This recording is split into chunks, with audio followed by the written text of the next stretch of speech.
2018 মায়া perfume নিয়ে ভাবনা এবং পথ চলা শুরু। তখন সাধারণ মানুষের কাছে হ্যান্ডমেড পারফিউমে কনসেপ্টটা সেভাবে ক্লিয়ার ছিল না।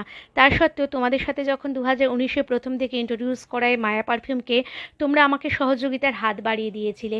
প্রচুর প্রচুর এক্সিবিশন করেছি সেই সময় থেকেই। নর্থ থেকে সাউথ কোথায় না করেছি এক্সিবিশন, তোমাদের সহযোগিতা পেয়েছি। মানুষের মধ্যে ছড়িয়ে পড়েছে মায়া পারফিউম। তোমরা আমাকে ভালোবেসেছো, আমার প্রোডাক্টকে আপন করে নিয়েছো। আর তাই তো আজ প্রায় 250-র কাছাকাছি আমার এক্সিবিশনের সংখ্যা, হয়তো তারও কিছু বেশি হবে। প্রচুর বড় বড় জায়গায় যেমন এক্সিবিশন করেছি, অনেক গ্রুপের সাথেও এক্সিবিশন করেছি, পরিচিতি আমি সেখান থেকেও পেয়েছি। তাই আমি কৃতজ্ঞ এবং ধন্য তাদের কাছে, আমি ভুলবো না তাদের কথা। যাই হোক, বিকাশ স্বপ্নের একটি জায়গা, বহুদিন ইচ্ছা ছিল এখানে কাজ করার। গত বছরও মিশন ইম্পসিবলের হাত ধরেই এখানে কাজ করা একটা কথাবার্তাও হয়েছিল, বাট শেষ পর্যন্ত পার্সোনাল কিছু কারণে সেটাকে আমি কুইট করতে বাধ্য হই। কিন্তু না, সেই সুযোগ আবার এলো।